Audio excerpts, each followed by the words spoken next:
Welcome to The Healing Artist. I'm your host, Frida.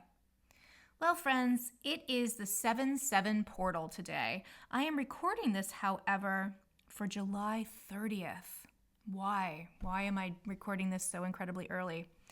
That is because I am headed out later today for Los Gatos, and I'm actually going to go take care of a dog, a cat, and a house for the month of July.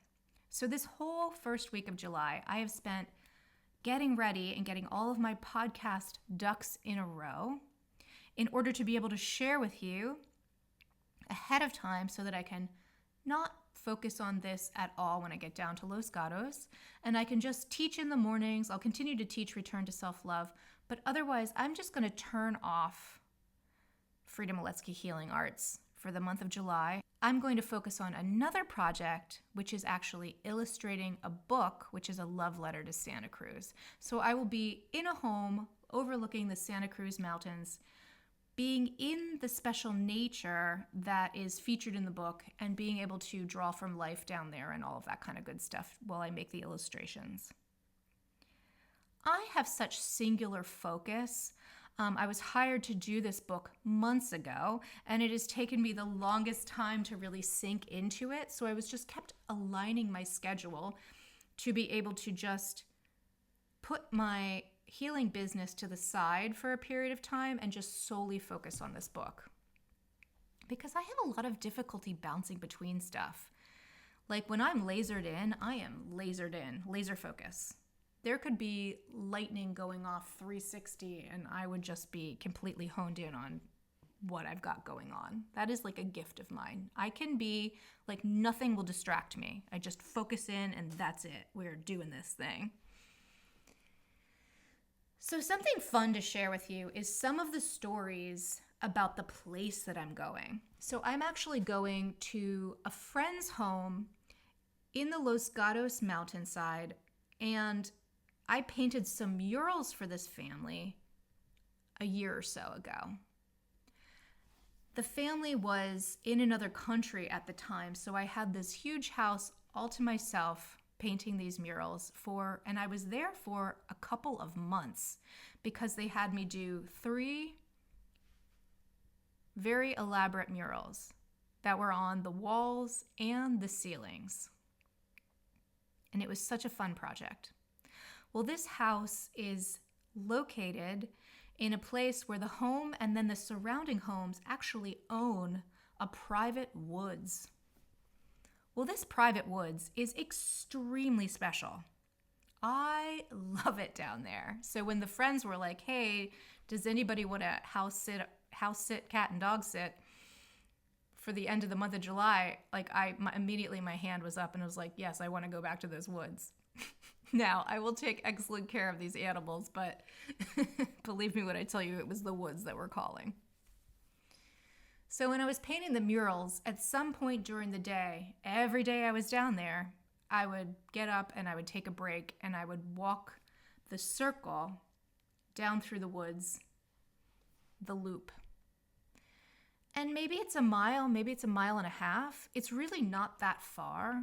It has extreme elevation in places, so it feels maybe a little longer than it actually is. At the very bottom of this loop, in this private forest, there is a running stream with rocks. And within the running stream with rocks, there are a circle of trees. And within this area, I discovered one of the first days that I was down in Los Gatos, in these woods, I stepped into what I now understand was a fairy circle. The first time I ever encountered the circle, when I stepped into it, it was almost like stepping through the air had a rind to it. The air had a different quality. There was outside the circle and there was inside the circle. And inside the circle, there was a crispness and clarity of both color and sound that was different outside of the circle. When I stepped into it, my heart began to race and I immediately knew something was different. At the time, I did not clock literally it was a fairy circle. This is something that came to me afterwards. But all of a sudden, a singular little tornado of wind wrapped from my feet, circle around my body. It lifted my hair up off my shoulders and up into the air, and then spun off into the redwood trees above my head. So it was like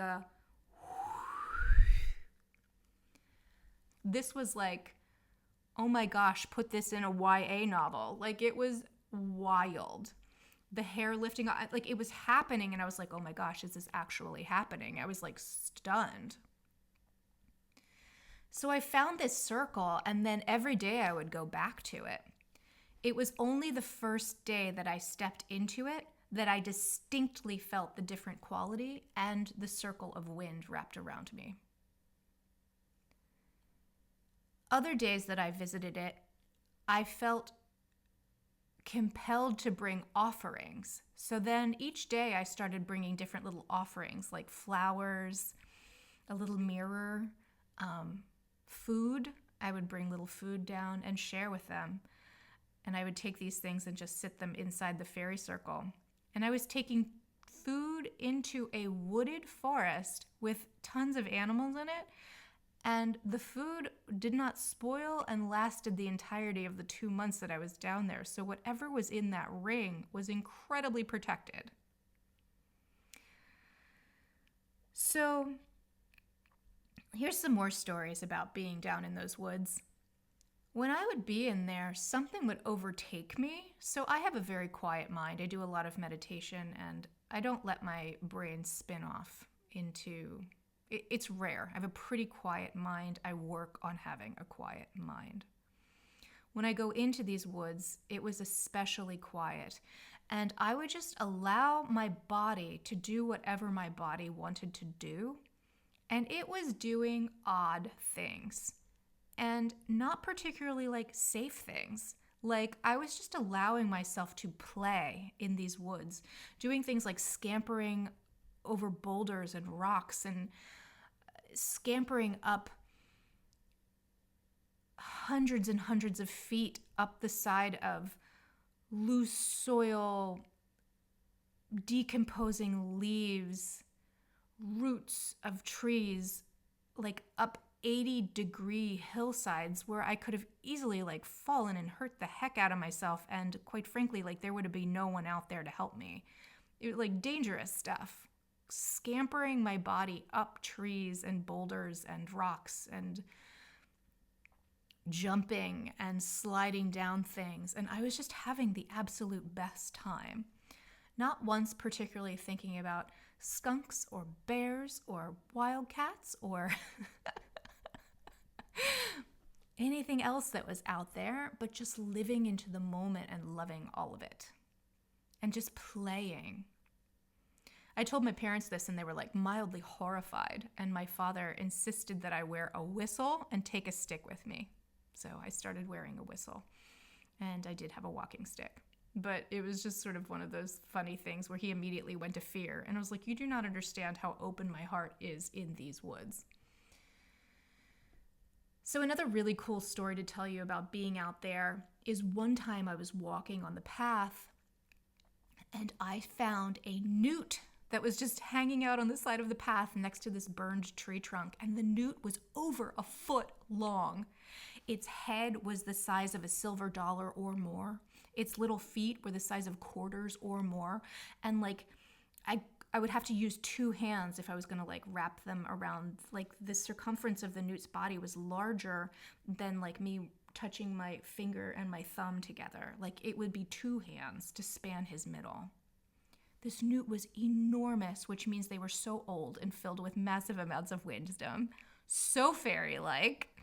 If you were going to be like, oh, where's the prince, to kiss the frog and find the prince, like, this newt was straight up out of a fairy tale. Put a ring of flowers on their head and send them off in a little top hat and tailcoat. This newt was unbelievable. I've never seen anything like it in my life. Huge. And I took a knee and was just looking at the newt and talking to them. And I was like, well, you're certainly some sort of fae. Anyway, they just sat there and looked at me, and I think I remember taking its picture. And that was that. I never saw them again for all the months that I was down there. But I always knew they were there, and that made me really happy. To know that a newt that is that advanced in years and well-fed and nourished just brings my heart great joy. Another time when I was walking in this forest, I felt something walking with me. And I opened my channel and I opened my heart and I said, I welcome the spirit inside of my body, because I thought that it would both be interesting to feel the spirit inside of me, to see what that was like, and also to allow the spirit to have a time of walking inside my form. I thought that would be really neat. I could feel that the spirit was good. Like it was something that didn't have any harm for me. Like we were on good terms. And I came to understand that this was the father of the forest. And when I let this father of the forest spirit into my body, I physically felt my body change. So it didn't literally change, but I felt my chest get bigger. I felt my shoulders expand. The colors were different. So the greens were greener. There was a more expansive range between the greens and the darks and all of the colors. Like my eyes were seeing different colors with the spirit inside of me. I didn't particularly hear anything in my head. It was more like physical sensations, but I felt regal. And we walked together probably for maybe 20 minutes. And then when we got to the bottom where the fairy circle was, I went to sit and meditate within the fairy circle. And I just asked for them to leave my body while I was sitting there leaning against a tree. And I just felt them leave through the front of my body. And there was then and there is now. Like I felt them leave. It was like, and they just left through the front of my form. And I was just Frida again. And it was such an incredibly unique, cool experience. I loved it. I'm not suggesting that you go run around inviting spirits into your body. I really don't. This was a unique moment that all the signs and symbols were pointing to this being a safe situation for me to do this. And it was all positive. But yeah, I'm not suggesting that you just skip through the world inviting things into your form. I have elemental spirit guides. That's something I know about myself. So there is a way in which I am connected to the land, to the trees, and to the forest that makes me uniquely positioned to do this kind of work and be playful with it in a way where I wouldn't just it's not a toss off. I think there's some things here that are unique to me. So just also throwing that out there as I share these stories. So yeah, these are the Los Gatos private woods that I'm going to go. I will have been there already 3 weeks by the time this airs. So I'm just really looking forward to this adventure. I'm looking forward to illustrating this book and just really leaning all into that. And just really, we have the full moon here coming up in Capricorn on the 10th. And I think that's a lot of the goo and the releasing that I've been feeling this last week is really all around just what no longer serves in business and so forth sort of falling away. And doing a new examination of what moving forward does all this look like for me. I have always said outwardly that I'm not afraid of death. And I think that's true. However, I operate from a position of I'm going to die. And I want to do as much as I can to leave this legacy behind before I die. So when I say I'm not afraid of dying, I think there's actually that's not exactly true if I operate mainly from what can I get done before I die. So there's something in this that is falling away from me, for me right now, that I also am really hoping to sit with and tackle energetically for the month of July, and hope to meet you in August with a new frequency around that. And I look forward to sharing whatever that is. All right, my loves. Well, I just wanted to do a little quick episode here for you, tell you about the Los Gatos Hills, and I hope I have more magical stories to share with you upon my return. I wanted to tell you that I love you. You're doing great. You're doing the best you can. I see you out there doing it. I feel you doing it. God, universe, source loves you more than you ever know. So much. And I hope you have a wonderful day.